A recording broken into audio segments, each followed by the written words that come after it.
Welcome back to Movement and Performance Project. Today, we're going to take a seat and talk about the squat.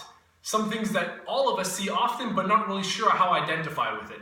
So the first things first is we're looking at when we sit all the way down. If you're just going to watch my backside,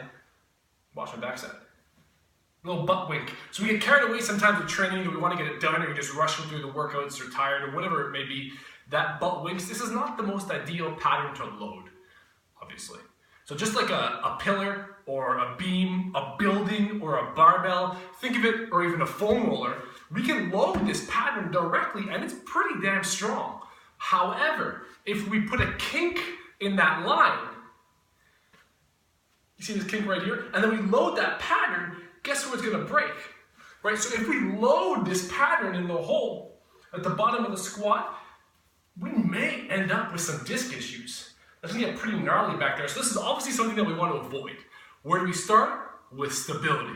So how we're gonna get that stability is we're gonna stand nice and tall, and we're gonna think of, instead of having those ribs way out in front of you, and the pelvis way here, we're gonna use the breath with a hard exhale to get those ribs down, in, and back.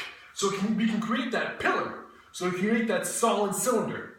From here, we're gonna pretend that we're stepping on a piece of paper, right? I'm gonna rip that piece of paper apart with our shoes without actually moving our shoes though. So this is what's gonna happen. As a byproduct of torque on the ground, my knees are going way out, which is fantastic because that provides space for my hips to sink inside of my femurs, and then there's no longer an impingement at the front of the hips.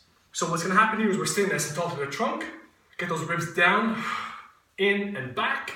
We got that core pillar, we got the torque in the ground and tearing the paper on the floor, and I'm taking the seat right here, and I'm standing right up so you get that side view, so you can see if it's a butt wink, same position. Got that torque, coming down, down, down, and right about there, and then driving straight up, boom, right through the heels. So there was not a butt wink there. However, if we go even lower, regardless of the stability, you're gonna see a little bit of butt wink. So this kind of gives you a depth gauge, which should be about femur parallel, if not a little bit below that, which is a fantastic depth for you to go. Second thing, very often, this happens, or even you get to there, and you see your friend, your buddy, or even yourself, you notice that you do one of these on the way up, your whole body leans forward, that butt hikes, and then you stand up all the way. This is a telltale sign of you not loving those heels. You're loving those quads. So you come over here, and then guess what happens after this? That barbell's on your back, or either in front of you, and then you want to stand up. That's a lot of back right there. That's gonna suck later on. So again, trunk stability.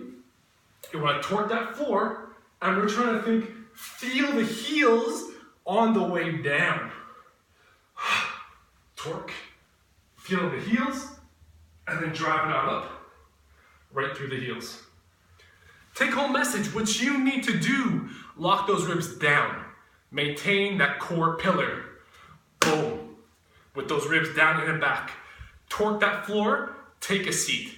Do a couple sets with that profile view, or even better, have a buddy videotape you so you can really see and feel. You gotta put those two things together, seeing and feeling. If you have any questions or comments, give me a shot. Give me a shout, don't give me a shot. I'll see you tomorrow.